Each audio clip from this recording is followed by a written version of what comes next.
Way back in distant times, ancient humans traveled the length and breadth of a continent that tens of thousands of years later would be called Europe. Although these men no longer resembled the large ape-like creatures who were their ancestors, they were nonetheless extremely different from us. They were not large in numbers, maybe a few thousand. Then one day, a light shone in the night, then two, then three.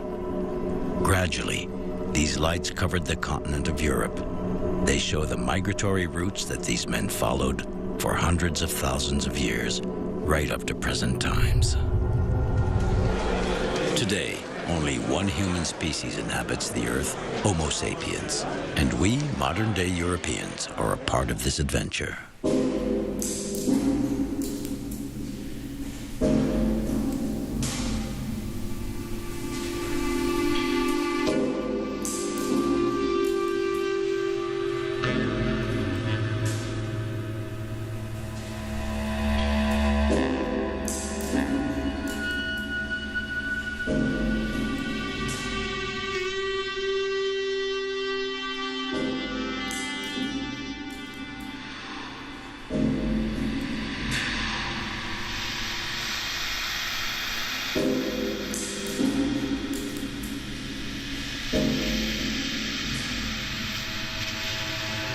This story starts with a discovery. 150 years ago, Jacques Boucher de Perthes states that this piece of flint, found lying among bones of long extinct animals, is not just another stone, but a man-made tool. On the label, an archaeologist has written antediluvian period, before the story of Noah and the flood as told by the Bible. Often a subject of great debate, this story has never been written down. It was a story before history began, a prehistoric story. Scientists not only continue to excavate sites looking for human remains and tools, but they also examine our DNA, which deep down in our cells has retained the secret of our past. We begin our journey across the European continent in the Human Genetic Evolution Laboratory at the Pasteur Institute in Paris, where the genes and DNA of different populations are studied. On travaille sur des données actuelles, c'est-à-dire qu'en fait on échantillonne des collections d'individus en Afrique, en Europe et en Asie, et on va utiliser cet ADN que nous avons échantillonné dans les populations actuelles pour essayer de retracer l'histoire évolutive, parce qu'en fait notre histoire a laissé une trace dans notre ADN. On pense, toutes les données génétiques tendent vers ça, les données archéologiques tendent vers ça, on pense qu'il y a eu une sortie d'Afrique. The study of DNA confirms the archaeological findings. Modern man, Homo sapiens, came out of Africa over 150,000 years ago.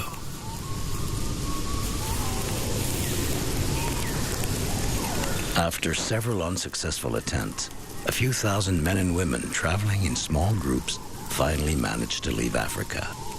It took them tens of thousands of years to penetrate and finally take root in Europe. Around 45,000 years ago, they set out on their conquest of other continents. Only 2,000 generations separate us from them. Those who move westward towards Europe meet other men who live there. These groups, who are different from them, will follow the destiny of so many others before them, and within a short while will no longer exist.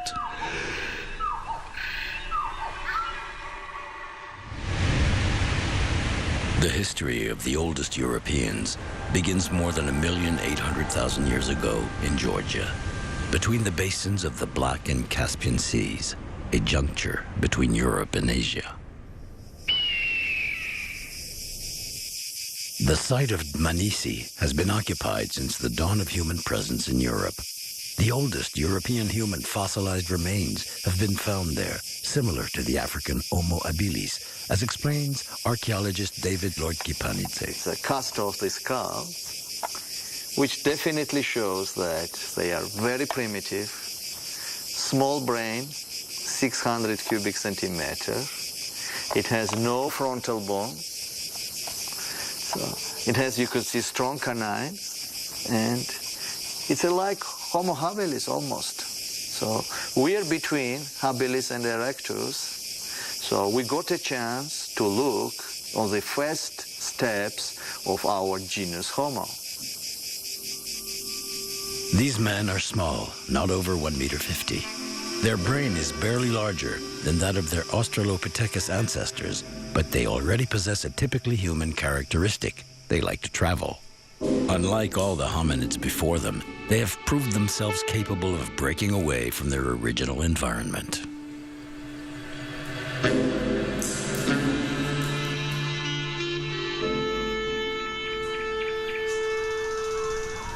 At that time, there was a large lake in a wide valley, crowded with deer, giraffes, ostriches, and rhinoceros. These men organized themselves in small groups. They build huts and live in them for a while before moving on as they migrate with the herds. They haven't chosen this spot just by chance. Nature is good to these hunter-gatherers.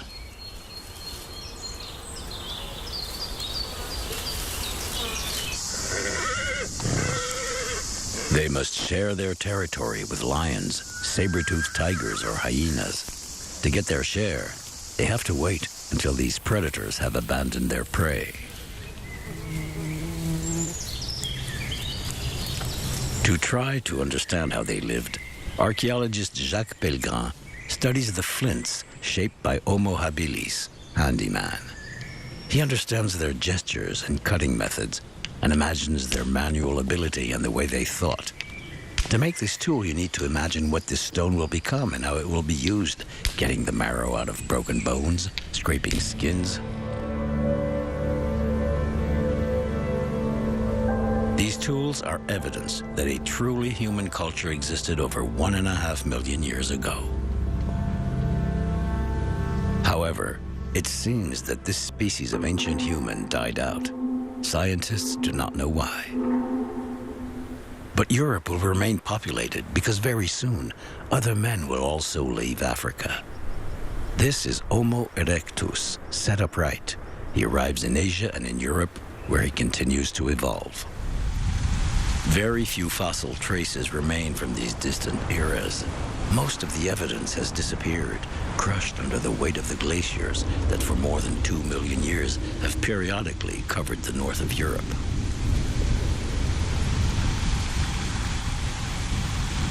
Farther south in Europe, however, as at Orce in southern Spain, stones carved by these hominids can still be found. At that time, it was a very swampy area, largely appreciated by the hippopotamus.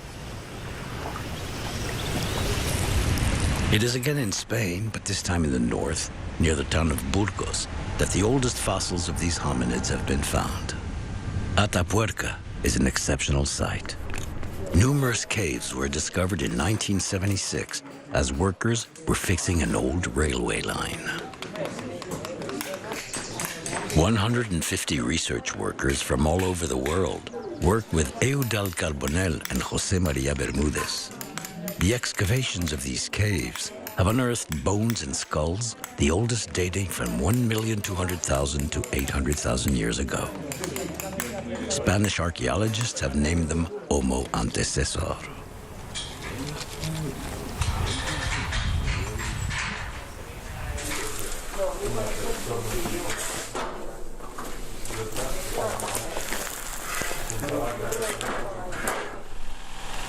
On location, each square centimeter of earth is gathered. Each bucket corresponds to a very precise excavated area. To ensure that nothing is lost, the earth is sifted through a fine sieve.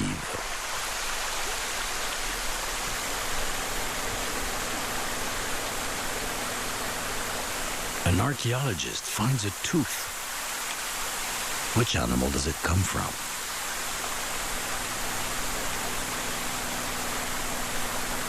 This site has been home to marmots or horses. During cold periods, musk oxen lived here, giving way to hippopotamus and hyenas as the climate warmed up. 1 million years ago, the fauna that lived alongside these hominids in Europe alternated, in rhythm with the climatic changes which scan the history of our planet. These variations are linked to astronomical phenomena which provoke climatic cycles. They have an influence on the intensity of sunshine and the seasons. A first cycle of 100,000 years is related to the form of the Earth's orbit around the Sun and the influence of other planets. A second cycle of 40,000 years can be associated to the variations in the tilt of the Earth's rotational axis. Then comes the 20,000-year cycles. They are the result of the relationship between seasons and the position of the Earth's rotational axis. They have an influence on seasonal temperatures. The seasons are well defined. Hunters take this into account and, in spring and autumn, set up their camps along the migratory routes which the different herds follow. These men have perfected their technique in the carving of tools, and they carefully choose the stones they use. Their tools have been found all over Europe. For example, near Naples, at Ceprano, where one of the oldest European skulls was found. These bones are similar to those from the same period that can be found in North Africa, in Algeria and Morocco. They are the African Homo erectus. They are the contemporaries of the hominids found in Spain.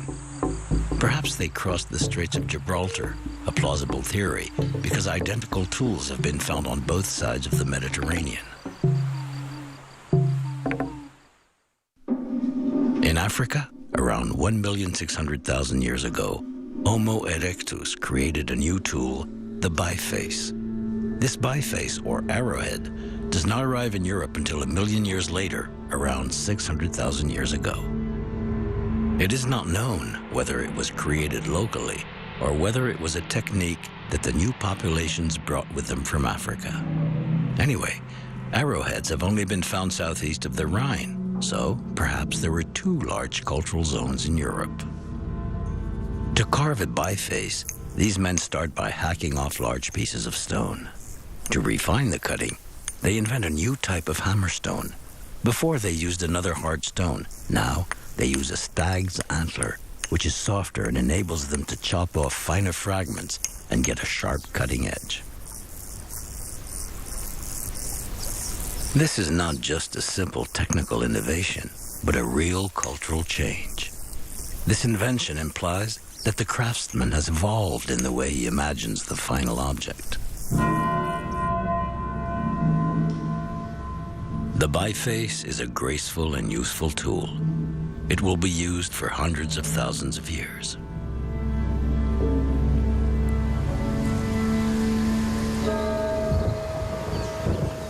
Hunting skills improve. No doubt wood and horn were also used, but very seldom have traces of these perishable materials been found. An exceptional discovery in a German peat bog is very enlightening. It consists of 2-meter-long assegais. They are formidable projectiles.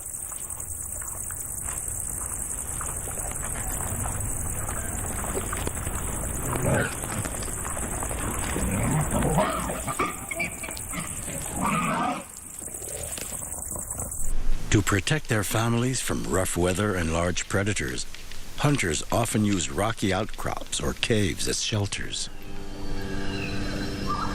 They have now discovered a new ally: fire. A few blackened stones testify that fire was domesticated 500,000 years ago. Traces can be found in Hungary at Vertéselos, in the Mediterranean region at Terra Amata, and in Brittany at Ménez-Dragon. The diet has changed.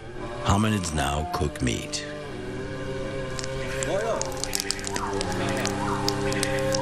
They huddle together, they sing, they talk. It is easy to imagine that around a fire, the human unique faculty of speech improved. The ability to form words, to recount the day's events, and imagine tomorrow's.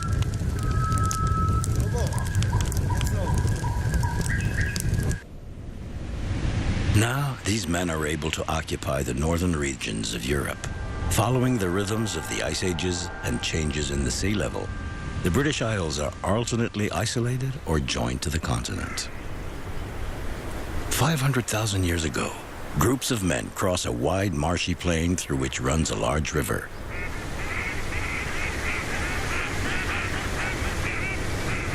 They set up camp under the Box Grove cliffs.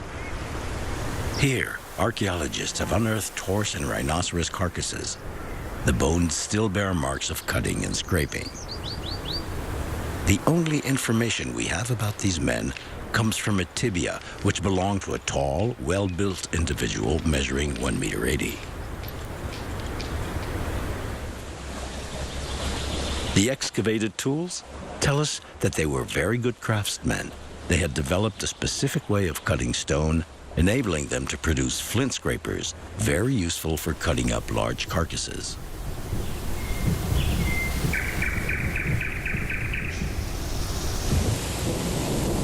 Not far from London, at Swanscombe, a more recent skull has been uncovered. Rounder, with a larger brain capacity, therefore more modern, although the bones remain very thick. A possible precursor of Europe's future inhabitants, the Neanderthals. This Neanderthal evolution is specific to Europe. There are now two groups. One lives on the European continent and the other elsewhere. They have the same origin, but in a few 100,000 years, their DNAs will be modified, but in different directions. In Africa, the group will evolve into a new species, archaic Homo sapiens. In Europe, we call them the pre-Neanderthals.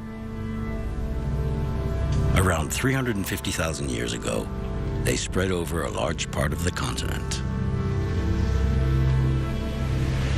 In southern France, in the heart of the Pyrenees, Henri de Lumley and his team have just discovered the pelvic remains of a female on the site of Cône de l'Arago. She is related to the pre-Neanderthals.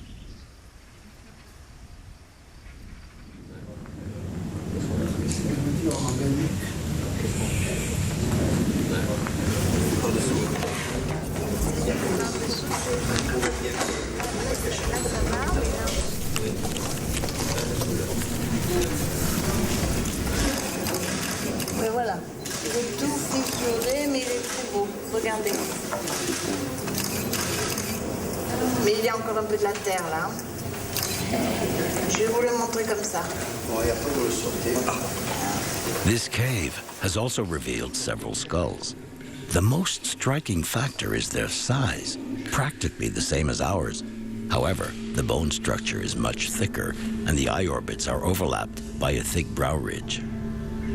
These men adapt to climatic variations. The environment changes from cold and dry to temperate and then to cold and humid, where the supply of bison is abundant.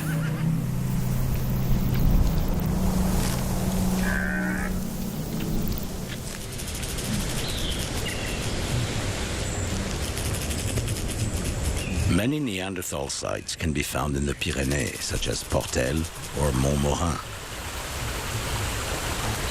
Here, the discovery of a young woman's jawbone tells us a sad story.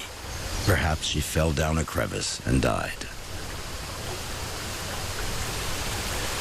But maybe it tells another story. Perhaps her death was ritual, a ceremonial act, evidence of these men's conscious relationship to death.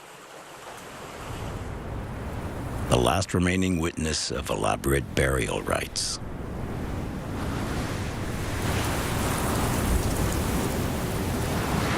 In Atapuerca, in Spain, we deal with the spiritual concerns of prehistoric man. Nearly 350,000 years ago, at the bottom of a well, in a barely accessible cave, a Neanderthal group buried 30 individuals. Anthropologist Luis Alzuaga and his team found them. Ahora estamos en un lugar, en una cueva conocida como la Cueva Mayor. Y la Cueva Mayor es un sistema de galerías y tiene muchos ramales. La acumulación de 30 cadáveres no es el resultado de la iniciativa o de la actividad de una sola persona, sino que es un grupo. De manera que esta es una conducta grupal, social. A red and yellow quartzite biface had been laid on the bones. It might have had a spiritual significance because it was never used as a tool. These prehistoric men buried their dead and, perhaps not to part with them, made them an offering. Es única en sí misma y aparece junto con los cadáveres humanos y es la única pieza que se ha encontrado. Esta pieza, este objeto, forma parte de ese comportamiento. Es un elemento esencial en este comportamiento, es un elemento necesario para este comportamiento. Por lo tanto, es un objeto ritual o es un objeto, si queremos ser más cautos, diríamos, es un objeto simbólico. Excavations such as Atapuerca reveal essential information on the life of these groups of humans. However, in order to understand the evolution of mankind, continued scientific research is necessary, such as that undertaken in Leipzig, Germany, at the Max Planck Institute for Evolutive Anthropology.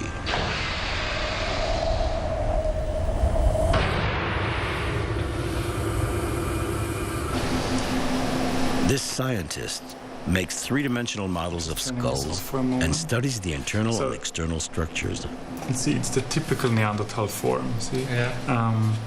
The shape of the face, the projecting mid-face, the shape of the eyes, and also the shape of the overall skull. It's typically Neanderthal. Modelization of the audition zone's internal structure has proven that the Neanderthal's inner ear was different from ours. Another clue to help identifying skulls. That's hidden in here, and that's the bony structure of the inner ear. And also compare it not only to people who live today, but also to the people in the Upper Paleolithic that lived at the same time with the Neanderthals, because they also have slightly different skull shapes than modern people, like us. Research has also been carried out on the dental microstructure of a Neanderthal child discovered in Belgium. Together with Paul Taforeau from the Synchrotron in Grenoble, Tanya Smith has been able to study the internal structure of teeth with unequal precision. Teeth can divulge very precise information concerning an individual. The type of life a person leads can be deduced from the grooves and ridges that build up day after day in the dental structure. Like the rings found in a tree, their thickness is a witness to the growth and major events in an individual's existence until his death. This Neanderthal reached adulthood much earlier than a modern individual. In other words, his growth was much faster than ours. And in this case, we're able to see the growth lines very clearly in the tooth. We can see a birth line here, but we were able to make a calculation of the amount of time that occurred before the individual was born. And then again, using this growth line here, we were able to add time after that to determine its real age. This chemist is analyzing the tooth. The enamel retains traces of food eaten by the Neanderthal, enabling a reconstitution of his daily diet. In a solution chemistry sense, by looking at the strontium isotope ratio of the enamel, whether or not this individual moved from one place to another. I would tentatively suggest that I think this individual has come from somewhere else. So we have a case here of a migrant not living where they ended up.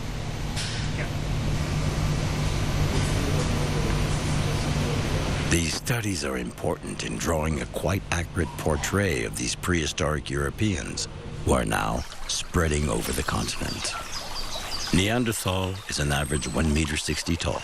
He is broad-shouldered and thick-set, with short limbs and a morphology well adapted to cold climates. His teeth reveal that his food is that of wolves. He is a big meat eater, and his weapons show us that he is a talented hunter. Very often, Neanderthal bones are fractured. Knitted, they are a testimony that the groups took care of their wounded.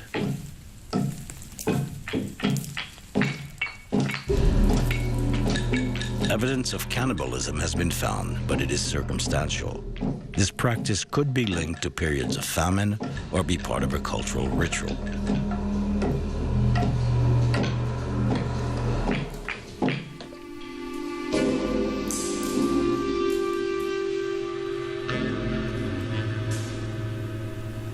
During the various ice ages, Neanderthal moved to the more temperate zones. Glaciers blocked access to many of the migratory routes. Groups of Neanderthals sometimes remained totally isolated from each other for very long periods. Their physical and cerebral characteristics are no doubt linked to the climate, but their small number and their isolation itself have also probably been a determining factor. When there are fewer individuals, the genetic diversity diminishes. Some aspects survive, others can be accentuated or even totally eliminated at random. Isolation differentiated them from one another. Recent comparison studies of Neanderthal skulls and their DNA show that there were at least 3 distinct groups. One of these groups can be found in Eastern Europe and in parts of Russia, the second in Western Europe, and the third in the south of Europe between the coasts of Spain and Croatia.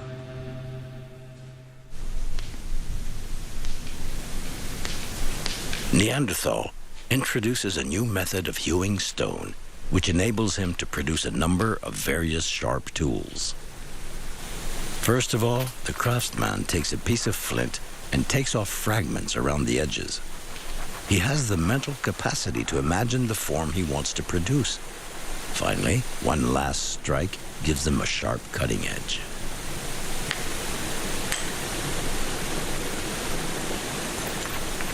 Each chipped surface offers an edge to chisel off another fragment.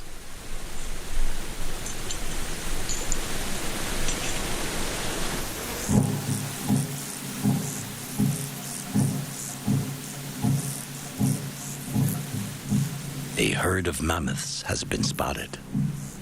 This is an exceptional hunt, which required precise knowledge of animal habits and behavior. The group is capable of coordinating its movements in order to surround and trap a young mammoth.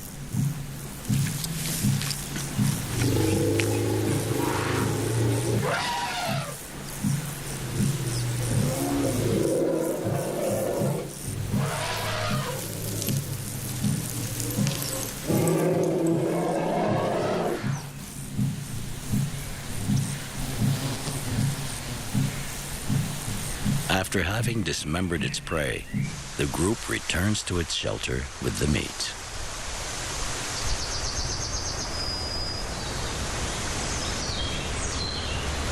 During the hunt, a child has been fatally wounded. And for these nomads, who have a low birth rate because they're always on the move, each life is important.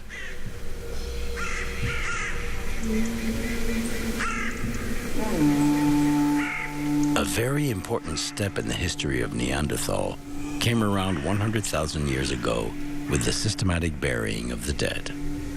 These burial grounds contain adults, alone or in couples, children, newborn babies, and even fetuses. Faced with death, Neanderthal buries his fellow men. He no longer abandons them to wild animals. A burial place helps to carve events in the collective memory. Remembering the deceased strengthens the group.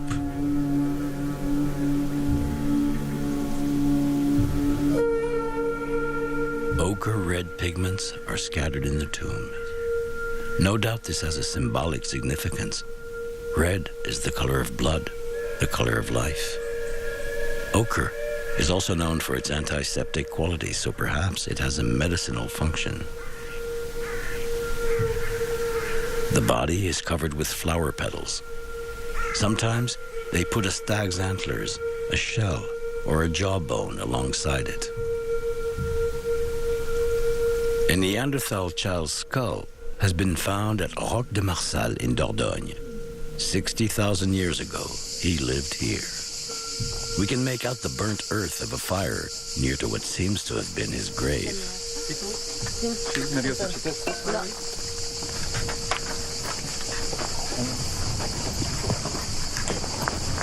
881. The team of archaeologists has set up a method of excavation, a mixture of manual work and computer programming.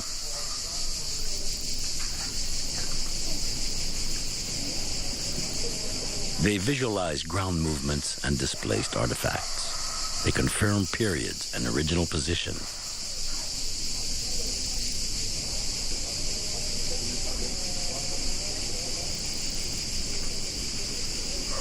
To see whether or not he sees a change in the sediments from the lower part of the sample to the upper part of the sample. With these informations, they reconstitute the behavioral patterns of the Neanderthals living in this valley. When you look at level 5, how's it coming up? Does it look transitional or does it look abrupt? Because in some of my measures, it looks abrupt, and in other of my measures, it looks transitional. So, Neanderthal has now been Europe's only inhabitant for over 200,000 years.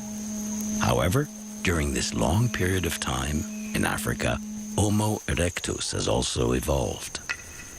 The members of this group has transformed into a new species, Homo sapiens. Their anatomy is identical to that of modern man. 100,000 years ago, groups of Homo sapiens leave northern, eastern, and southern Africa and settle in the Middle East. Several burial spots similar to the one found at Kavze are proof of their long-lasting presence. However, 60,000 years ago, all traces of these first modern men in the region have disappeared. In their place, we find Neanderthal, arrived from northern Europe, maybe to escape a new ice age. In the Neanderthal burial site at Kebara, the skeletons have the typical anatomy of polar populations. Around 45,000 years ago, the inhabitants change again, and modern man settles once more in the region. Neanderthal disappears. We do not know if there's been any contact between them. But in spite of anatomical differences, they are two entirely distinct human species. They used the same tools and the same techniques. Archaeologists and geneticists believe that it is at this point of time, 45,000 years ago, that modern man begins his movement eastwards towards Asia and Australia, which he finally reaches several thousand years later. Over a period of several thousand years, less than 20,000 individuals migrate, but they are the common ancestors of all the populations living today on our planet. Some of them moved westwards towards Europe, others followed the Mediterranean coastlines or went up the Danube, which will become one of the main routes for European migrations.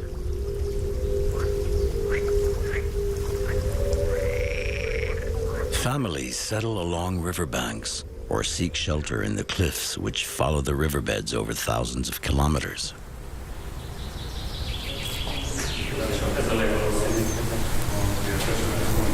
Not far from Budapest, in the cave of Jankovic, the archaeologist Chult Mester explains that on both sides of the river we can find sites occupied at different times by both Neanderthal and by Homo sapiens. What was the relationship between the stocky, fair-skinned Europeans and these new dark-skinned arrivals from the south? Aggression?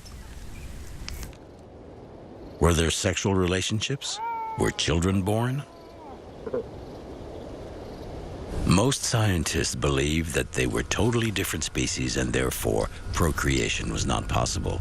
Although it is still difficult to prove that there was no mixing whatsoever, modern-day genetics tell us that if there was any mixing, it was in minute proportions. Nonetheless, some scientists suggest the possibility of genetic exchanges. They consider that some skulls have characteristics of both Neanderthals and Homo sapiens, particularly in Eastern Europe and in the Middle East. Links existed in these contact zones between Africa and the Neanderthals' Europe. But as Homo sapiens makes his way westward, his encounters with native Neanderthal populations increase and the genetic exchange is watered down. From one end of Europe to the other, some physical differences are obvious. Any contribution from Neanderthalian genes has certainly been too scarce to leave any long-lasting traces in the genes of modern humans. Whether these two groups exchange cultural practices is another question. Homo sapiens migrated from Africa, bringing different customs. For a long time, he's been adorning himself with pearls and animal teeth, and has developed more and more elaborate cutting methods.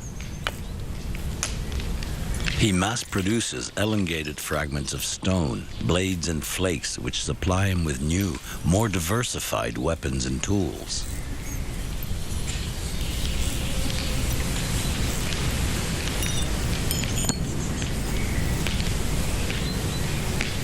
He also works with bone and ivory. These points are attached to the ends of the assegais and can be easily changed when worn or broken.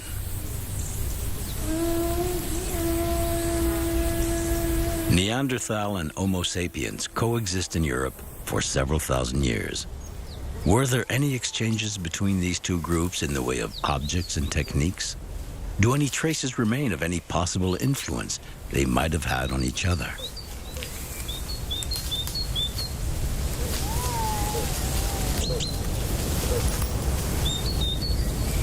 In France, at the site of Le Piage, we are confronted with this issue. To which group can a crafted object be attributed to? Jean-Guillaume Bord's team has just uncovered a bead in sediment that can be dated around 35,000 years ago, at the time when Neanderthals and Homo sapiens coexisted. This discovery could question the criteria on which the attribution of objects to one or the other group is based. On a eu la chance de trouver, par ce simple ravivage de coupe de quelques dizaines de centimètres carrés ici, une perle, dans ce niveau de base, qui est une des premières perles du paléolithique supérieur européen, et donc une des premières perles entièrement façonnées du monde. Et donc elle est localisée dans un tout petit espace de 2 cm d'épaisseur, puisque chaque fois qu'on fouille de 2 cm, on change de décapage, c'est-à-dire on change de sceau, on change d'identification, on change de tamisage, etc., etc. Donc cette perle, elle est très précisément localisée dans cette tache noire que vous voyez ici. On ne sait pas encore si elle est en os ou en ivoire. C'est une des deux matières, c'est sûr. Et elle est complètement couverte d'ocre. Will we ever know for sure who made this bead? Homo sapiens, whom we know produced a lot of them? Or a Neanderthal who acquired a taste for jewelry at the same period, perhaps influenced by this other group of humans that he mixes with? Another contribution from Homo sapiens, drawing. Like this human silhouette found in northern Italy, Neanderthal has left no evidence of drawing. Homo sapiens follows the Mediterranean coastline and travels along the Pyrenees. In the Basque country, on the Isturiz-Ochocelaya site, he replaces Neanderthal, who had lived there for several tens of thousands of years, hunting horses, mammoths, or woolly rhinos through all the climatic changes. 35,000 years ago, signs of the presence of Homo sapiens start to multiply. An amber bead, earrings carved out of a bear's teeth, conjure up images of a society where jewelry and aesthetic play an important part.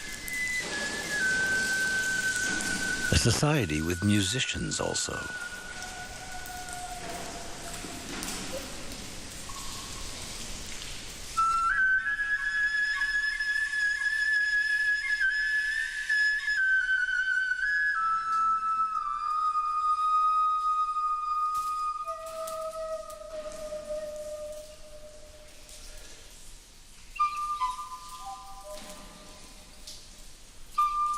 This flute has been made out of the bone of a vulture's wing.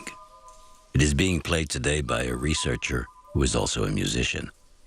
Of course, we know nothing of the music that existed 30,000 years ago. He simply tries to feel the same sensations as the men who used to play them.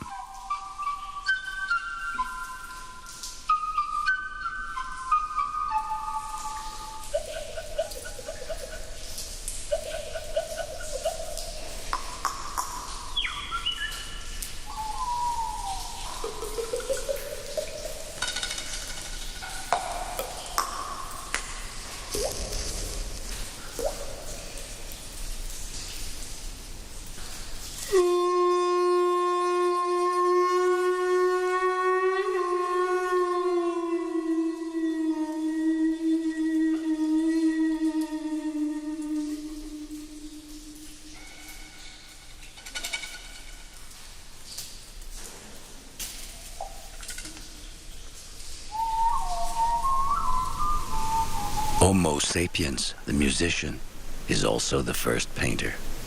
He has been credited as the author of the oldest known cave paintings in Europe. These Rupestrian paintings were found in the Chauvet cave in Ardèche, France.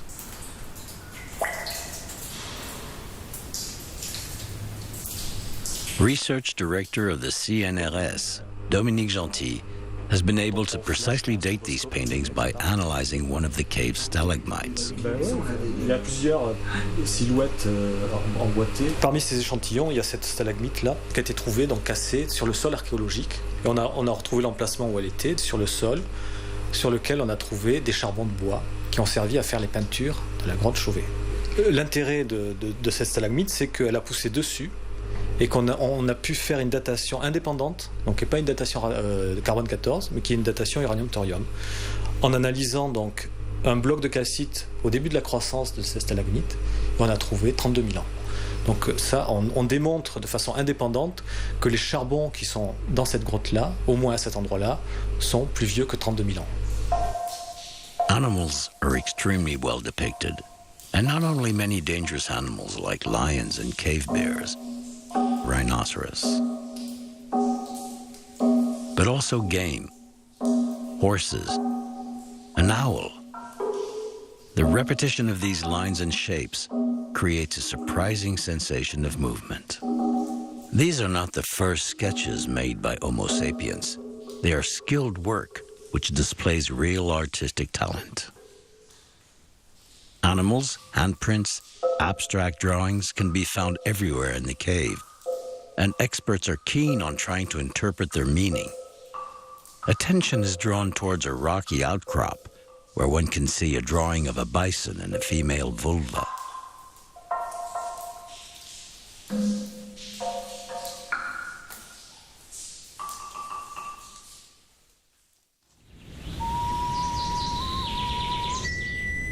In southwest Germany, around Stuttgart and Ulm, the Danube winds its way between limestone peaks.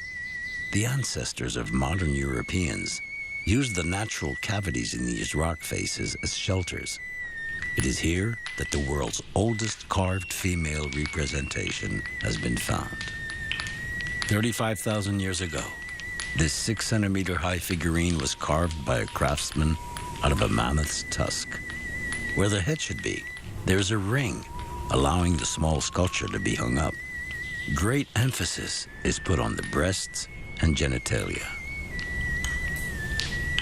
In this region, several perfectly sounding flutes have been discovered. This music, these paintings, these sculptures must have been a link between the different regions of the European continent.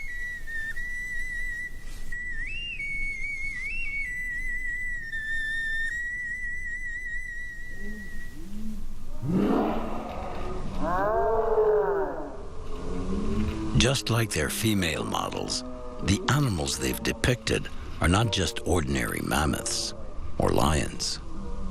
These artistic works give us an insight into their imagination and their conception of the world. For example, this ivory statuette, half lion, half human, a human with a feline's head. Humans and nature are intrinsically linked.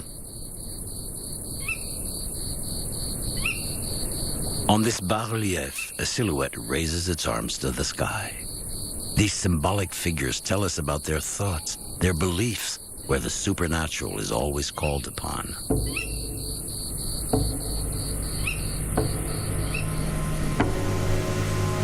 "30,000 years ago, Homo sapiens has settled in a large part of Europe. But Neanderthal still lives in these territories. And for this ancient human line, extinction is near. Why? So far, we have no answers, but theories abound. Neanderthal was totally dependent on the bison, reindeer, or mammoths. He could not settle just anywhere. A big game hunter, he would have found himself in direct competition with Homo sapiens, whose hunting techniques and diet were more diversified. Fast climate changes may have stopped families settling in any one place for long periods. As a result, constant migration could have been the cause of lower female fertility rate. A decrease in birth rates could be an explanation to a diminishing population, no doubt reinforced by the scattering of the Neanderthal groups. Archaeological data show that Neanderthal retreated towards southern Europe, while Homo sapiens gradually settled in the other regions. This demographic and geographic process is being led by Francesco De Rico and William Banks, both researchers. They are working with Masa Kagemaya, a paleoclimatologist. She modelizes climates of the past and thus reproduces the climate and vegetation from 30,000 years ago. C'est pas encore pour moi une étape satisfaisante. C'est qu'on a essayé de calculer avec un modèle de végétation dynamique les changements de végétation qui sont associés à ces climats-là. Ce qui se passe pendant un événement de Heinrich, donc ces événements de débâcle d'iceberg, c'est qu'on a aussi un climat beaucoup plus sec, et en particulier dans les endroits clés pour les Néandertals, la péninsule ibérique et le sud-ouest de la France. Archaeological information is combined with climatic data, giving her a full picture of what actually happened. During this cold and dry period, Homo sapiens stopped at the foot of the Pyrenees, whereas Neanderthal still lives in the south of the Iberian Peninsula. As the climate gets warmer, Homo sapiens continue progressing southwards and invade the last remaining area occupied by the Neanderthals. The Neanderthal group retreats as far as Gibraltar, where the last traces of their existence can be found, dating back 28,000 years. The Neanderthals occupied the European continent for over 250,000 years. They coexisted alongside Homo sapiens for several thousand years. Neanderthal finally became totally extinct. Homo sapiens have now settled everywhere, in Africa, Europe, and Asia, and have even reached Australia. Some more ancient humans still exist, the Indonesian florist man, for example, which in turn will disappear. Homo sapiens takes over. Migratory movements continue. Genetic studies show that new populations arrive from the Middle East with their own culture. They mix with existing European groups. The inhabitants of Europe are numerous small nomadic groups of just a few families. They sometimes regroup and form large tribes of several hundred people. Maybe specific ethnic groups start to evolve at this point with their own distinctive customs and languages. Individuals separate and meet again one season after the other. Ideas, fashions, techniques, objects circulate as vast networks over the whole continent. The man of Cro-Magnon is part of a group living in the French region of Dordogne. His bones and skull were discovered surrounded by jewelry. The clothing covering these men was decorated with fox, bear, and deer teeth, or with shells gathered on beaches hundreds of kilometers from their homes. Some burial sites contain thousands of ivory beads, carefully polished and sewn onto the clothing. Some people must have had a high social standing. Their graves indicate that their society was hierarchical. Further east in Ukraine, civilization developed entirely around the herds of mammoths. On these cold, treeless steppes, huts are made of their bones and skins. Weapons and jewelry are made from their tusks. Beyond regional differences, similar cultural artifacts are widespread across the continent, such as these dozens of female statuettes found from the Atlantic to the Ural. They are naked women with no heads or faces to be spoken of, but sexual characteristics are emphasized. They are often depicted as fertility symbols, but should they not be considered as evidence of the part given to women and sexuality in this slowly organizing society?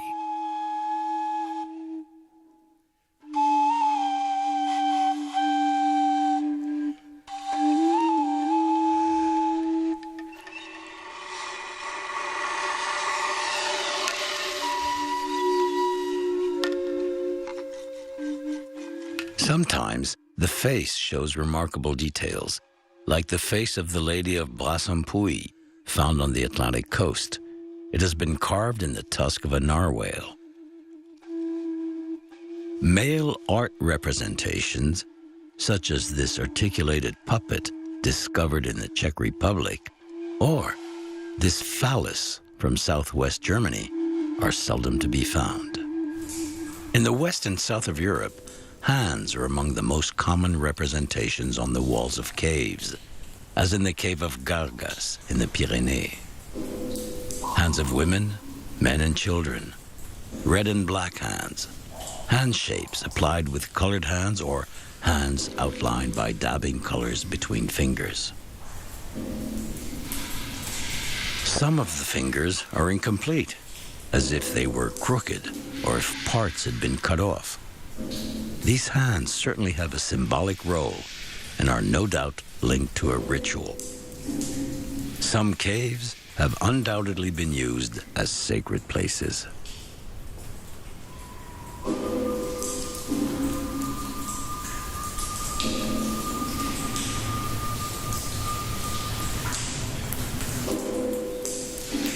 On the wall of a cave, a hand drawn on the edge of a natural cleft in the rock and colored in red.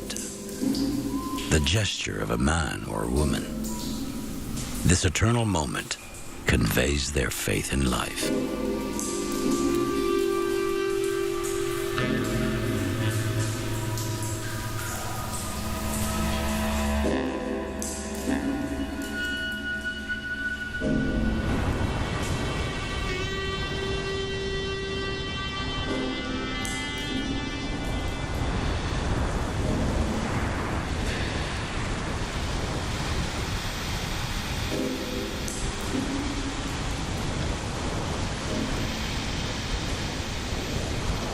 Advancing glaciers progressively cover all of northern Europe, from the British Isles to Hungary, and force mankind to the south. At most, there are tens of thousands of human beings.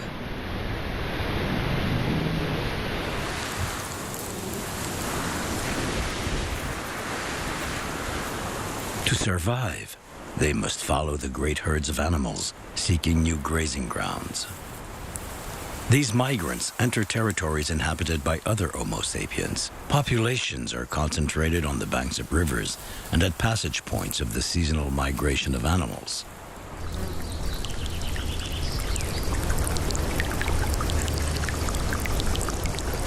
New tools appear.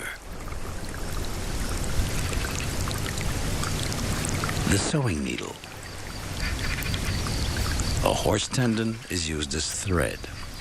Hunters invent a formidable weapon, the spear thrower. Much more powerful than the hand-thrown spear, it enabled them to strike animals from far away. From Spain to Central Europe, a multitude of different regional cultures emerge. Southwest France, probably the most populated region, presents an extraordinary concentration of sites. The cliffs high above the Vézère Valley in the Dordogne region offered many natural shelters, such as on the site at Abri-Pateau. Roland Nispoulet's team is at work, retracing, layer by layer, the history of human habitation, dating back many thousands of years.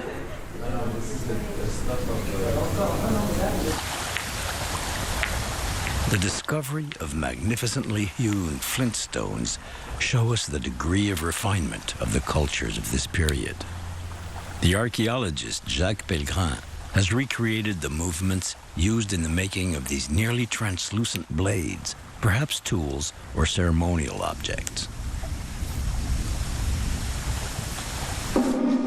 Some specialists believe that populations of North Africa suffered drought and so headed north into Europe by way of Spain, enriching indigenous techniques with their own.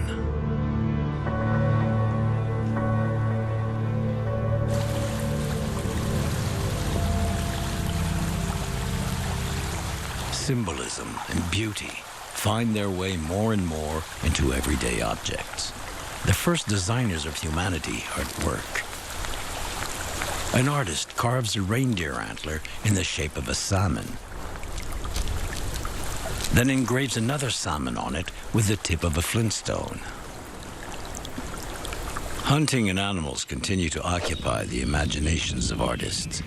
The great carnivorous wildcats ever present in previous periods give way to herbivores such as the horse, bison, and reindeer. Human likenesses are the exception, as in Lascaux, where a bison attacks a man.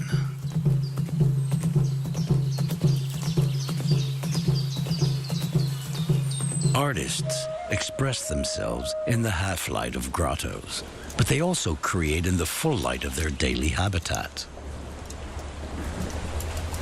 An example, a woman's skeleton was found at the foot of the Abri de Cap Blanc in Dordogne. Above her extends an impressive bas-relief over 13 meters long.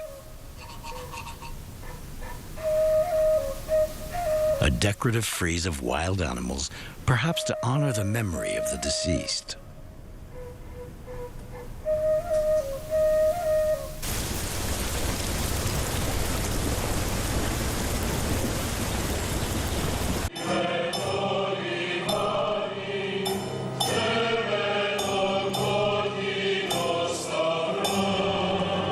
Μουσικές μορφές, Γιώργος Κουρουπός. Σε μια αποκλειστική συνέντευξη στον Κωνσταντίνο Κακαβελάκη, ο διακεκριμένος μουσικοσυνθέτης περιγράφει και αναλύει την πνευματική του σύνδεση με τον Ολιβιέ Μεσιέν στη Γαλλία, την ξεχωριστή σημασία της ελληνικής γλώσσας στη μουσική δημιουργία και τη συνεργασία του με φορείς του γαλλικού θεάτρου. Επισημαίνει τη σημασία υποστήριξης του ελληνοευρωπαϊκού πολιτισμού και μας μιλά για την μελοποίηση του ποιητικού έργου του Οδυσσέα Ελίτη, τον Μάνο Χατζηδάκη, τον Σπύρο Σακά, την Ιουλίτα Ηλιοπούλου, αλλά και την όπερά του Πιλάδης και Ιωκάστη.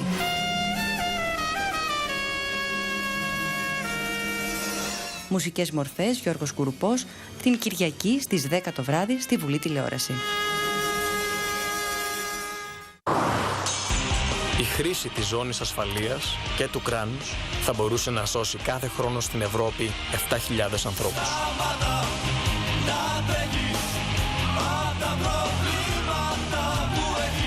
Η υπεύθυνη οδήγηση είναι πολιτισμός. Μια πρωτοβουλία της Αντιπροσωπείας της Ευρωπαϊκής Επιτροπής στην Ελλάδα και του Ινστιτούτου Οδικής Ασφάλειας Πάνος Μιλωνάς.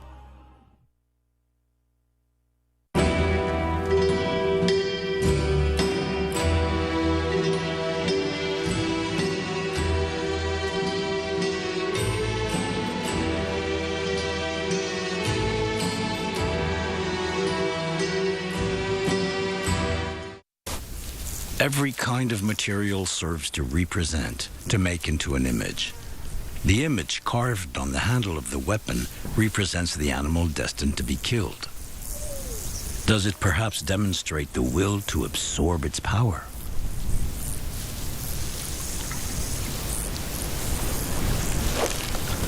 By means of this image, man, the predator, establishes an intimate, even metaphysical relationship with the animal that nourishes him.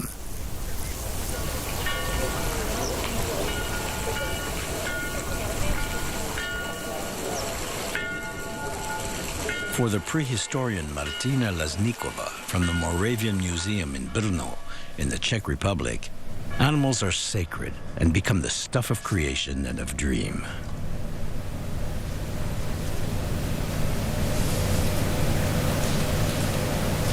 La forme, et surtout la forme des ossements, l'inspire aussi pour cet homme-là qui a fabriqué des objets. Parce qu'il a fait bien connaissance à le matériel au point de vue technologique, des propriétés mécaniques par exemple. Donc j'essaie de reconstituer la chaîne opératoire de la fabrication des objets et puis essayer de comprendre la démarche mentale qui a eu l'homme pour fabriquer des objets. Along with the Dordogne, the regions bordering the Pyrenean Mountains are the greatest centers of culture anywhere in Europe. On either side of the mountains, densely populated valleys are at the center of vast economic networks extending hundreds of kilometers north and south. These rings, carved from flat bone, might have been used for trade, or perhaps they were part of a headdress or necklace. In the Vic-des-Sauces Valley in Ariège, the evidence suggests the establishment of a very elaborate social organization founded upon the mastery of space and of time.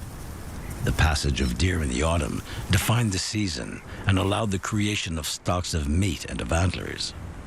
In the Grotte de la Vache, situated on one of the flanks of the valley and used for wintering grounds, artistic objects have been found that attest to these practices. Here, hunters pursue an auroch. There, cave lions that must have prowled close by. The fruit of careful observation, a mating scene.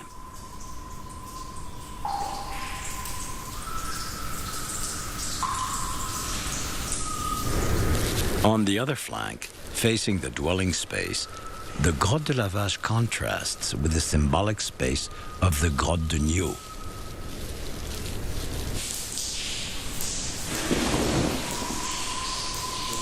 One must enter into darkness and pass through a honeycomb of galleries to finally reach the walls on which artists will give expression to the collective imagination. Why did a few virtuosos create these images in the farthest reaches of certain grottos? Was access to them limited only to the initiated? We can imagine ceremonial spaces that were the scene of great annual gatherings of hunters, but the mystery remains. The presence of pigmented signs in very many grottos of the Pyrenees confirms this impression of places made into shrines. Here, in the very back of the Grotte du Portel, intentionally arranged in a pattern, these abstract signs form a coherent graphical system. Here, image almost becomes writing.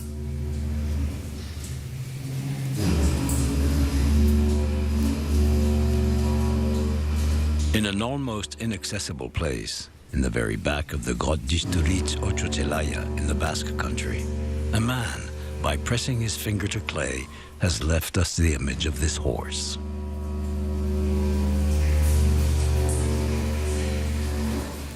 Others have carved small figurines.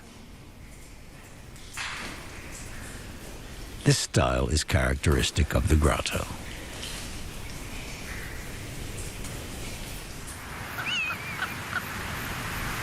The Grotte d'Altamira in Spain also well perpetuates the magnificent mystery of grotto shrines.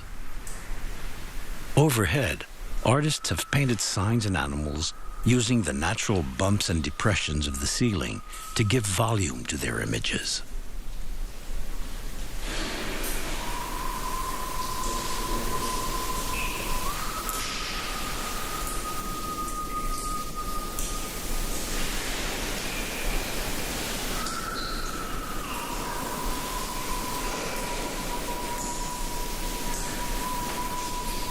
We are now 13,000 years before the Common Era. The Ice Age, which forced Homo sapiens into a wandering existence 7,000 years ago, has ended. But another change in the climate once again upsets the destiny of Europeans. The planet begins to warm, glaciers melt. Where it had been possible to go on foot from the south of France all the way to Ireland, the level of the sea rises by 120 meters and separates the British Isles from the continent. The same phenomenon in the south of Europe occurs when the Mediterranean also rises 120 meters and the Adriatic Sea forms. The Italian boot takes shape. The Black Sea overflows into the Mediterranean, which in turn flows back into the Black Sea. Humans see their land submerged. This disaster is thought to be the origin of the founding myth of the flood. The deluge is soon accompanied by another upheaval. As the climate warms up, trees start growing on the tundra and steppes and move steadily northwards. First pine trees, then elms, lime trees, and oaks. Animals, driven by the advancing forest, are obliged to seek new grazing grounds. They range farther and farther north. The mammoths begin a very long journey. Siberia and its vast grass-covered steppes will become their final refuge. They will soon become extinct, as did cave lions and the woolly rhinoceros before them.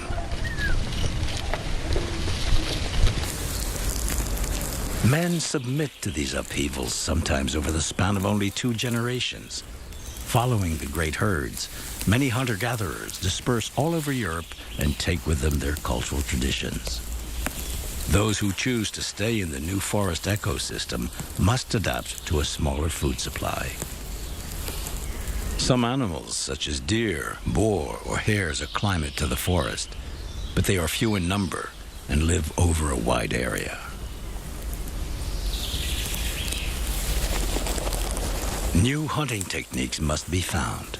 The culture of the spear is progressively replaced by that of the bow. The domestication of the wolf dates to this period. The dog thus becomes a new hunting companion. The dispersion of human groups marks the end of the great tradition of parietal art in grottos. Abstract or geometric forms of artistic expression still persist, as these painted or engraved pebbles attest. Populations coming from the south and east gradually resettled the whole of Europe. Scandinavia is reached some 10,000 years before our era. Only 400 generations separate us from these men. They belong and we belong to the same species, Homo sapiens. Have they passed on to us an identifiable genetic heritage? In Helsinki, Finland, Antti Sajantia's team studies the genetic composition of the modern-day populations in collaboration with laboratories from all over the world. After deciphering part of our DNA and defining related population groups, he considers that infinitesimal traces of the genes of hunter-gatherers have come down to us. By tracking these traces throughout Europe, we can even follow back the routes taken by our faraway ancestors 10,000 years ago.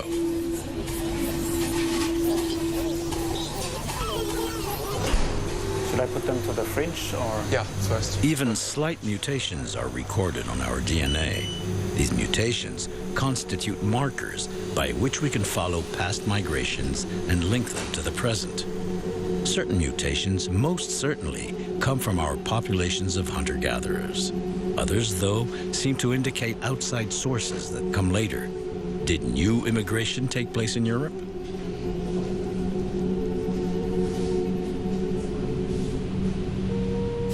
One thing is sure. For thousands of years to come, hunter-gatherers continue to live as they have done, hunting, gathering, and fishing. They still build their houses in animal hide or tree bark, and still use the same pattern, the circle.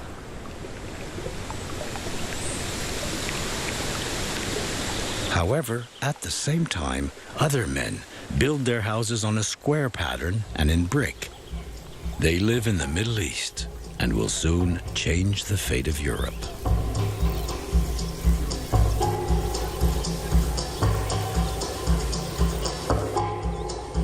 At the heart of the slim Fertile Crescent, irrigated by the Tigris, the Euphrates, and the Jordan rivers, cities such as mythic Jericho already stood.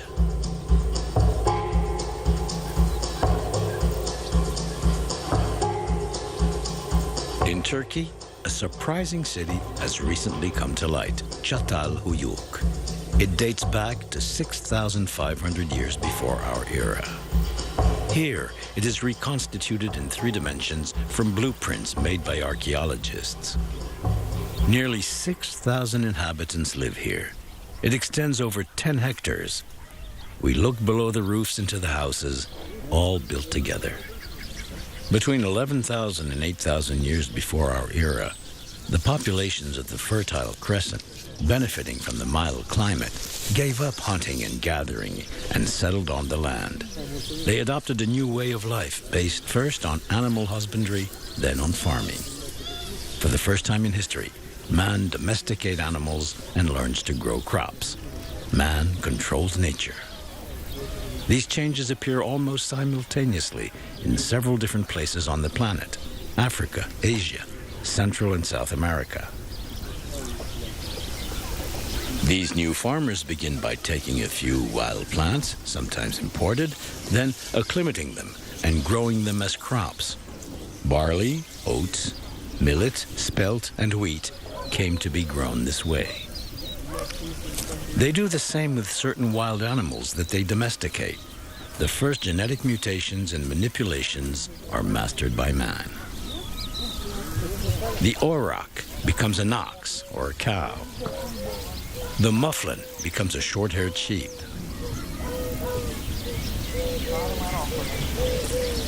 And boar mutate into swine. As wild animals are domesticated, they become smaller in stature. After many tries, techniques for baking clay and producing pottery are finally mastered.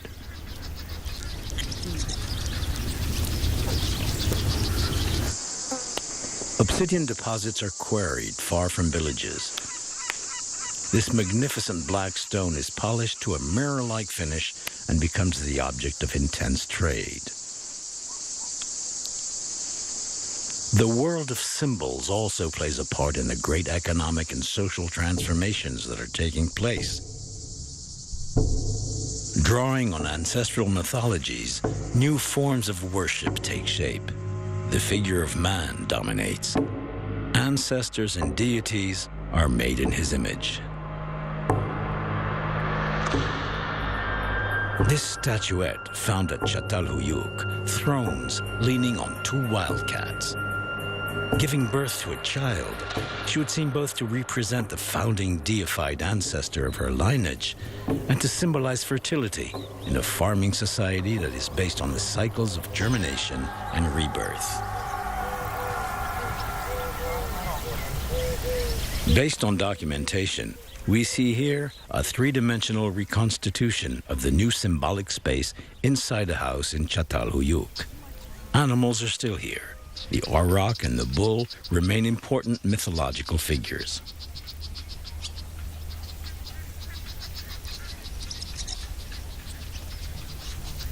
Wildcats remind us that the wild has not disappeared from imagination.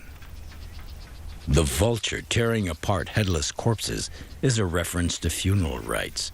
The dead left in the open air are torn apart by predators and then buried in the houses. Their heads, shorn of flesh and remodeled in plaster, are then inserted into the walls.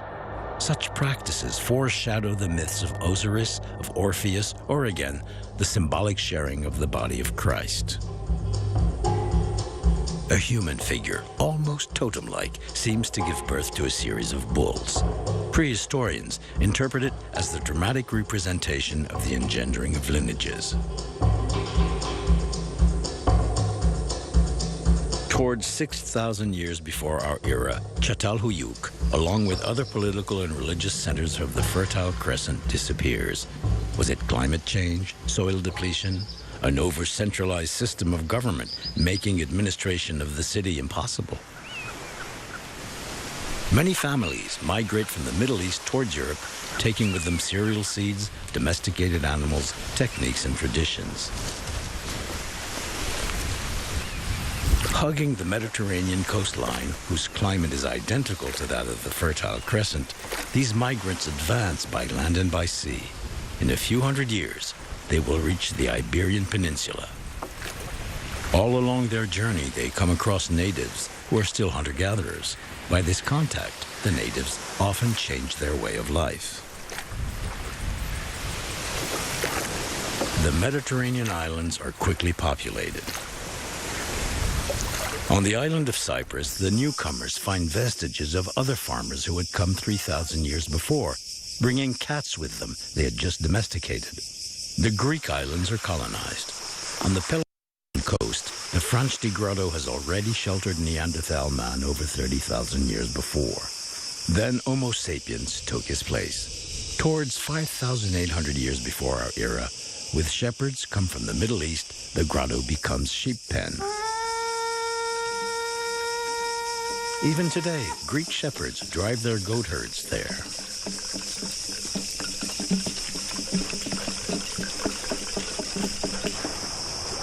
Potters use a seashell, the cardium, to press geometric motifs on the clay of their pottery.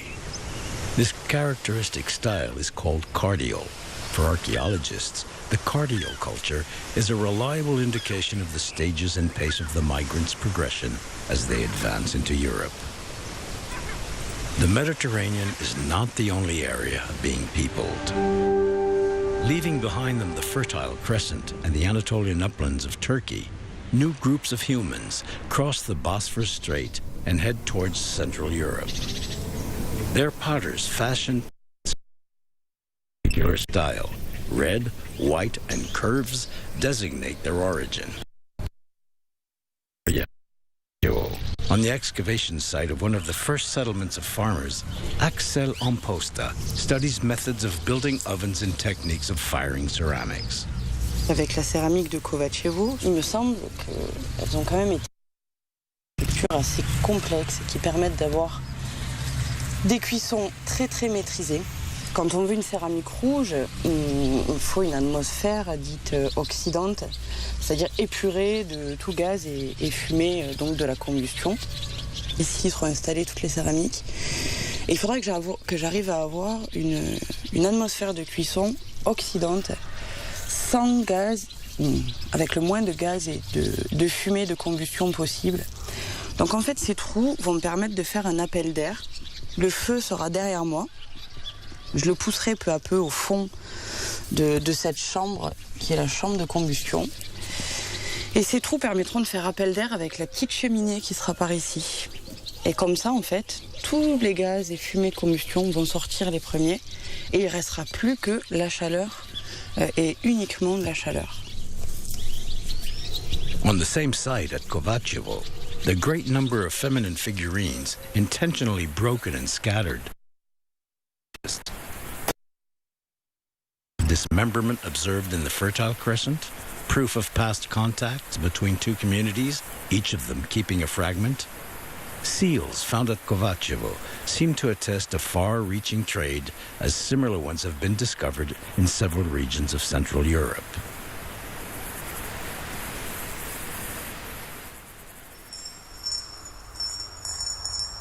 In turn, continental Greece is colonized.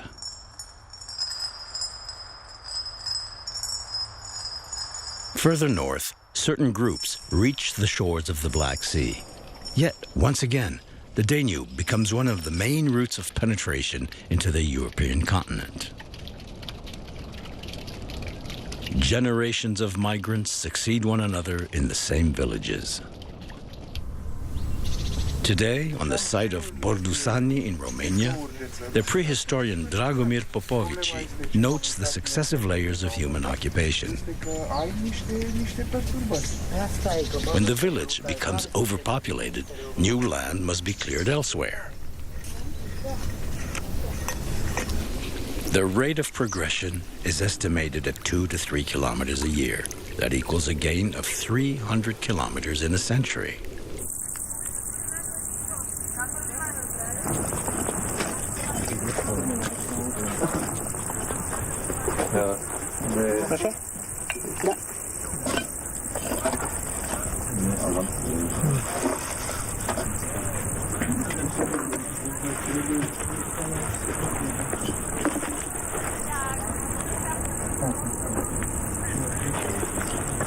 What languages were spoken at this period?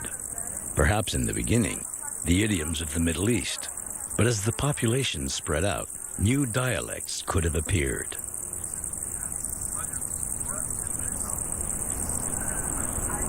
These peasants settle in regions where tribes of hunter-gatherers still live.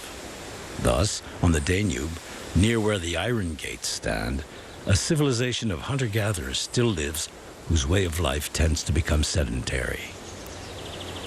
Over several generations, these men developed their own particular culture. In their villages, statuettes carved on big pebbles were found. The figures are thought to be aquatic gods.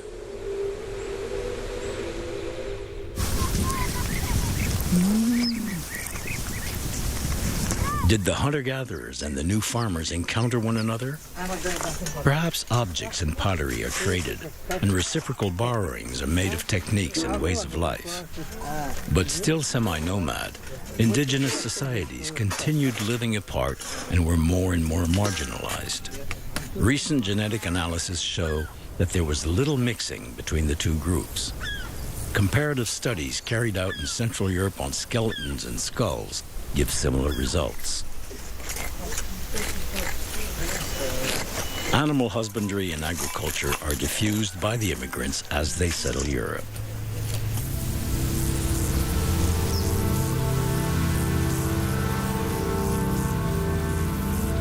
The genetic impact of populations come from the Middle East diminishes towards the Northeast.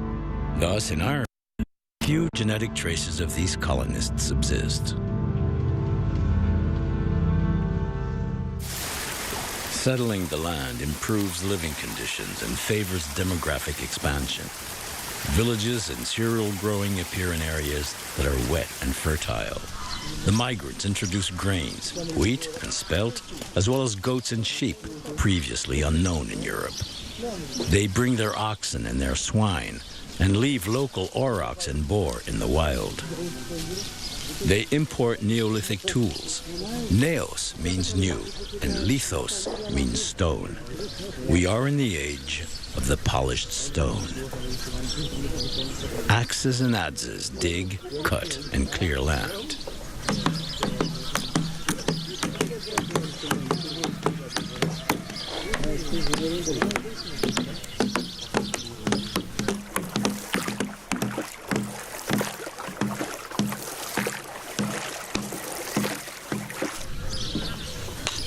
The precision acquired in calibrating, fabricating, and making use of sharpened blades and tips gives rise to the creation of new tools, such as arrows and sickles glued with resin from birch trees.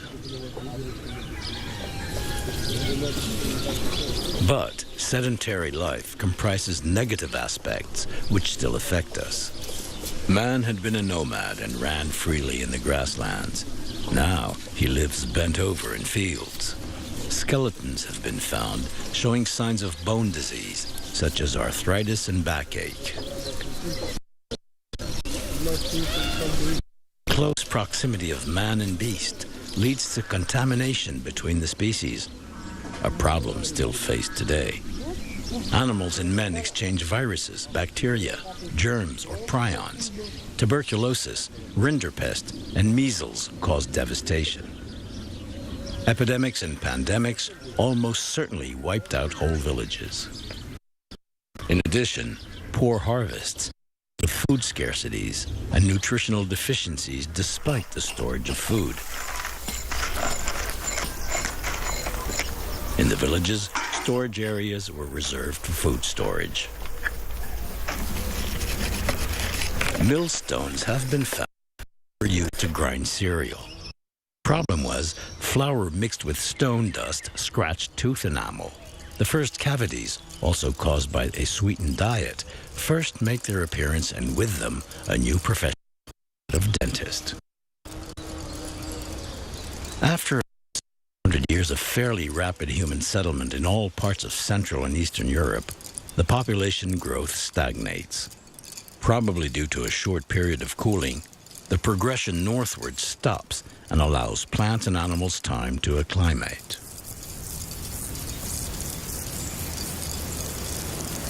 Several hundred years go by before men once again take up their march across the vast fertile plains that stretch from Hungary to the Paris Basin. Forests are cleared. For generations, small villages spring up of 100 to at most 200 people. the optimal size to create an egalitarian social structure on a human scale. Architecture has changed. Huge houses with complex structures are built, up to 50 meters long and 8 meters wide. A predominant way of life spreads out all over Europe. Pottery has been found decorated with lines in form of ribbons. The name of ribbon ceramic period has been given to the style that characterizes this period. Traces of milk have been found. Milk is a growing part of human diet. However, even today, the majority of humans cannot digest milk after being weaned. Therefore, it was necessary for a genetic mutation to take place in certain regions of the world to create a tolerance for milk. This mutation is linked to an enzyme called lactase, which cuts the lactose present in milk and not tolerated by the adult organism. Where it happened, it was transmitted from generation to generation, thus giving a certain advantage in the struggle for survival to those who carried it. It is in the north of Europe where the greatest number of people exhibit this mutation.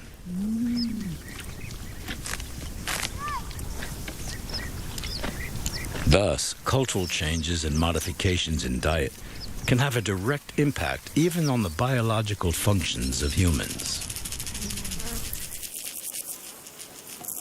The symbolic universe of these expanding peasant communities seems to be ruled by farming deities. Thus, this statuette found in Hungary carries a sickle and perhaps a staff. The sacerdotal figure evokes a world that is now stabilized. It's now been 1,000 years since migrant farmers left their cradle in the Fertile Crescent. Some have come by way of the south and the Mediterranean Sea, making their passage with cardial pottery. Others have come by way of Eastern and Central Europe, marking theirs with ribbon ceramics. All end up by coming up against a final frontier, the Atlantic Ocean. In front of them, rows of megaliths rise up. They've been erected over hundreds of kilometers from the coast of Portugal northwards to Scotland. Who raised them? Those who lived there, ancient populations of hunter-gatherers who had permanently settled the Atlantic coastline thousands of years before.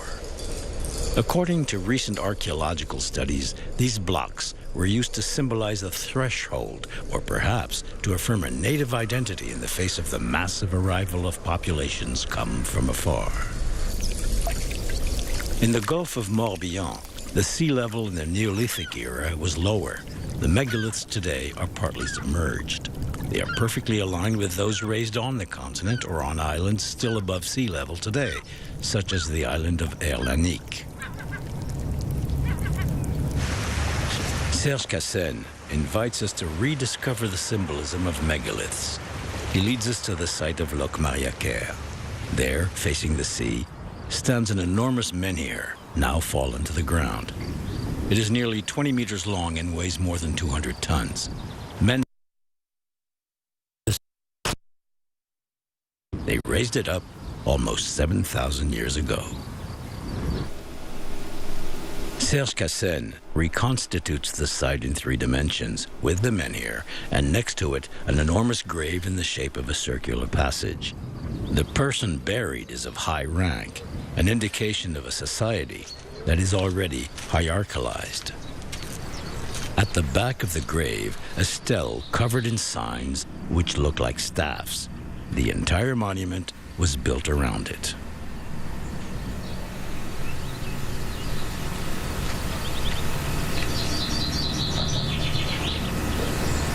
Si je m'approche, voilà, la stèle n'a pas bougé et ils ont posé par-dessus les dalles qui sont gravées avec les gravures de hache, de crosse et le caprin que l'on distingue ici. Only the bottom part of the goat or the ibex can be made out, as the stone has fractured. The 3-dimensional reconstruction clearly shows that the right side is missing. Explanation? A few hundred years after it was raised, it was split in 2 in order to transport this block weighing many tons 5 miles away to the island of Gavrinis. Using computer technology, we can reunite the two blocks. At the split between the blocks, the ibex becomes wholly visible.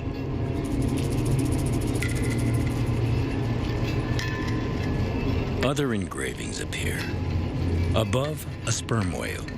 Coming from the sea and representing the unknown, it dominates a series of earth symbols. First, an ox or bull, then the ibex, and finally, at the very bottom, an axe and staffs. Cattle and staff represent the traditional world of the natives, while the ibex and the axe, having appeared with farmers, represent a disturbance in their ancestral equilibrium. In the interior of the Gavrinis tomb, the interlacing play of lines covers the surface of the stone with a spatial and artistic logic common to the cultures of the Atlantic coast.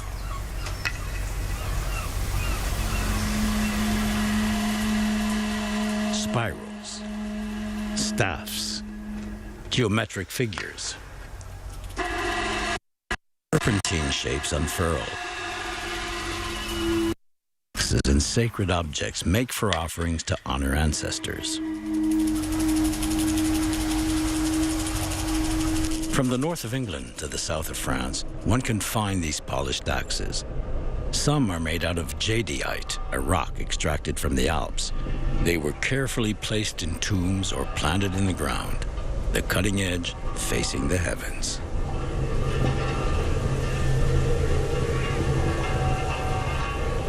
Fanning out from the Atlantic coast, these megalithic cultures will develop for nearly 2,000 years over a large part of the continent and around the Mediterranean Sea.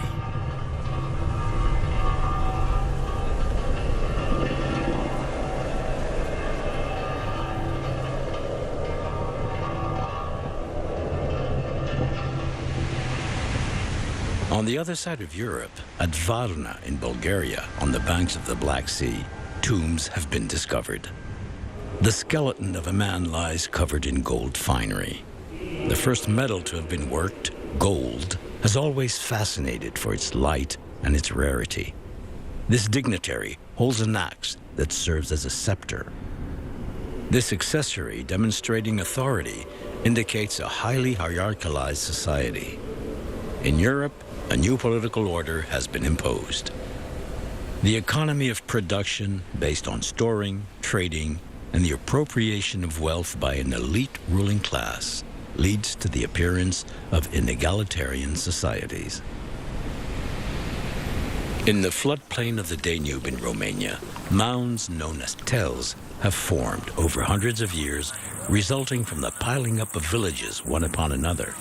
The German prehistorian Sven Hansen has brought to light the structures of the villages using photos of geomagnetic readings. Das heißt,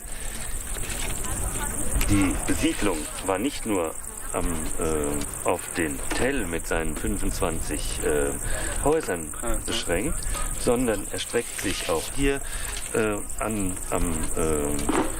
der Terrasse. Vermutlich geht das bis zu der Quelle, die natürlich auch in der Kupferzeit genutzt worden ist. Könnte die Siedlung deutlich größer gewesen sein als der eigentliche Tell. Vielleicht noch einmal 100 Häuser, die wir dazu nehmen müssen.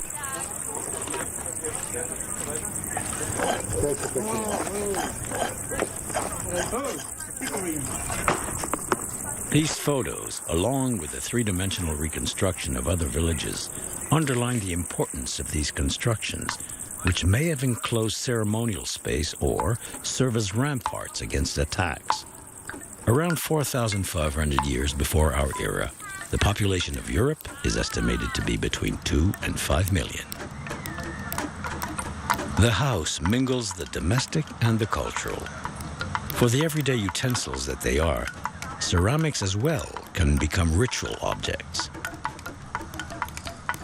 In the Balkans and in Eastern Europe, both densely populated, we witness an artistic explosion of shapes and styles.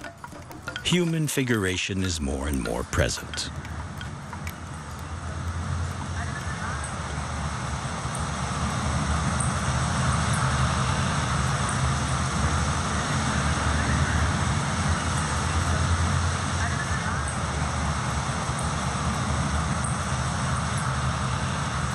Anthropomorphic pottery can be used to hold seeds and therefore to maintain life, or as funeral urns to remember ancestors.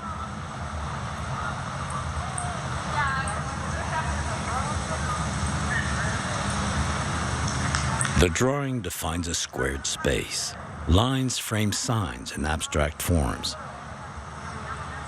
Spirals appear that evoke water, part and parcel of all farming communities' existence.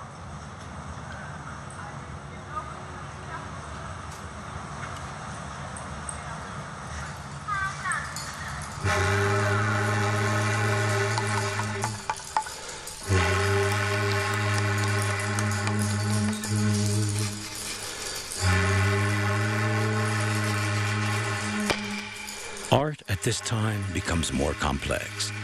The manner in which each human group fires, models, and decorates clay already announces cultural identities to come.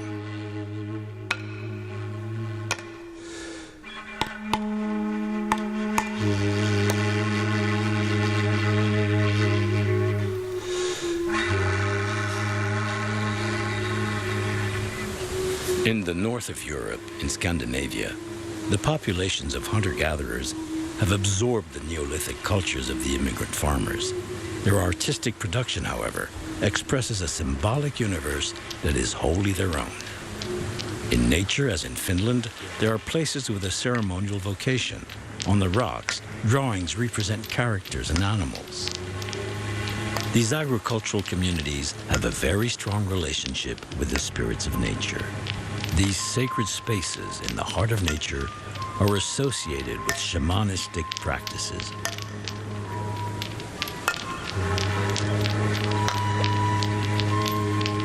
Objects are deified, such as this axe in the shape of a human, or this carving of a deer, symbol of sun worship.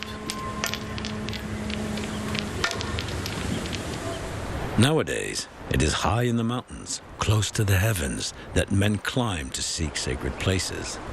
In the Alps, in Austria, in Italy, ritual sites multiply. Or as here in France, in the Vallée des Merveilles, peasants come on pilgrimage to engrave tens of thousands of drawings on the rocks at Mount Bégaud, their sacred mountain. The team from the Laboratory of Prehistory at Lazaret, Nice, managed to make out the sometimes very faint signs of a religious culture and a cosmogony. Et voyez, l'albar, son manche est ici. Et comme l'autre, il a été aligné sur la fissure. Parce que l'autre l'ensemble de la gravure, l'ensemble de la figuration est bien orienté est-ouest. From east to west, that is the trajectory of the sun by which farmers accurately measure the seasons. Between 4,000 and 2,000 years before our era, the sun rose in the constellation of the Bull on the first day of spring. As for the position of the mass of stars that make up the Pleiades, they indicate harvest time and its hard labor. This site probably served as an astronomical observatory. All the figures indicate movements of the moon and the sun and their mythical union. This character extends his arm on a north-south axis. A dagger points to the direction of the sun. He carries a bull, a symbol promising the fecundity of the earth.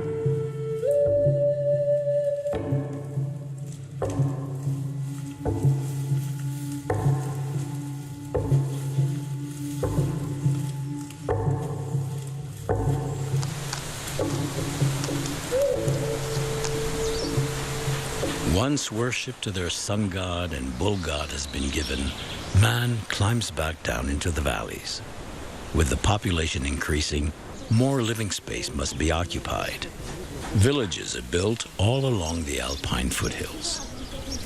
These lakeside villages are built in areas liable to flooding. They turn their backs to the lake and are surrounded by palisades. Because from now on, people have to protect themselves. Insecurity and violence are part of daily life.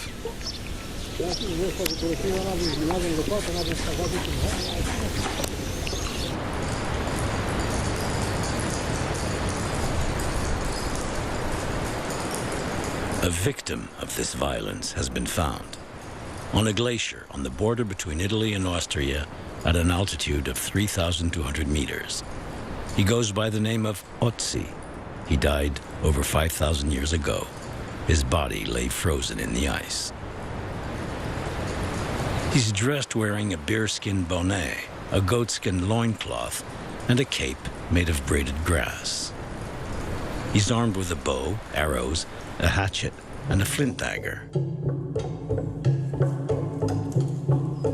Otzi also has a belt with a pocket sewn on the front. It contains mushrooms known to work as an antibiotic and dewormer and to heal wounds. He was attacked and killed by the tip of an arrow, which pierced his shoulder blade. Skulls with traces of wounds have been found in several other regions of Europe. This one was hit in the forehead by an arrow. As attests several mass grave sites recently discovered, wars in this period become general in an economic and political system where power is now founded on the accumulation of wealth.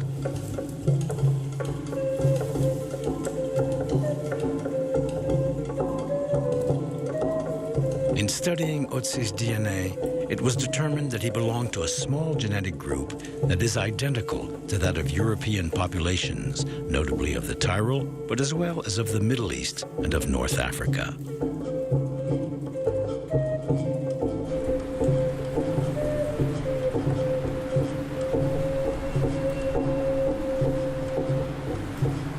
The axe found near Otzi's body is made of copper. It is the first metal used by man to make tools and weapons. Otzi lived at a time of fundamental transition in the history of humanity.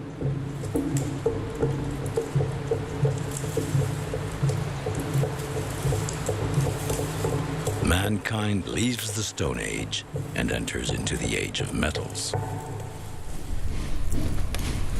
In a reconstituted Neolithic house, archaeologist Philippe Andrieux studies the techniques and gestures used by the first masters of metalworking. Like them, he locates native copper or copper ore, melts it, casts it, and like them, he adds arsenic and tin in order to obtain bronze. In the same way, he forms the mold for a dagger using lost wax casting.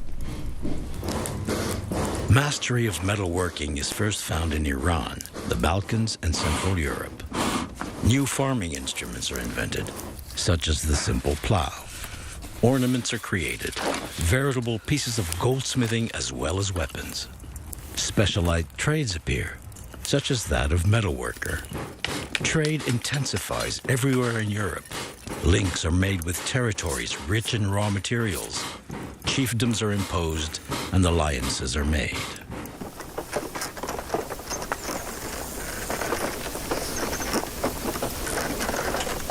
In the same period, in the steppes north of the Black Sea, herders, who are still semi-nomads, are confronted with climate change.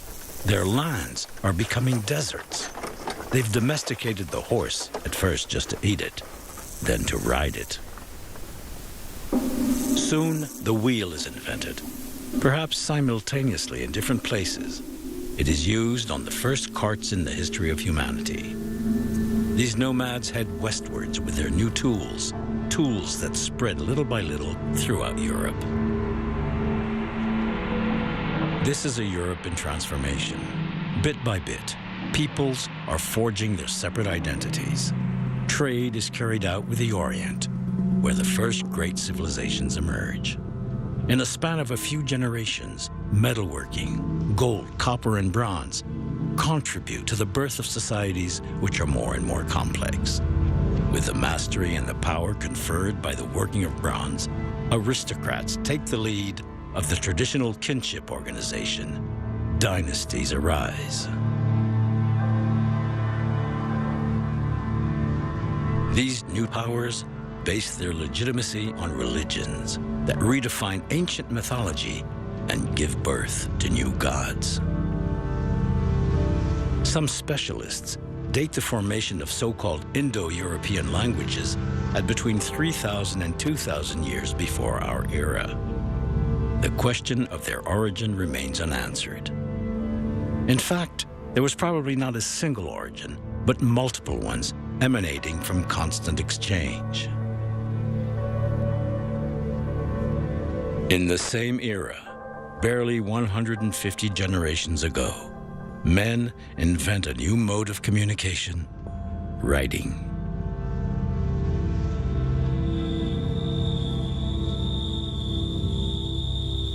Prehistory ends. We now enter into history.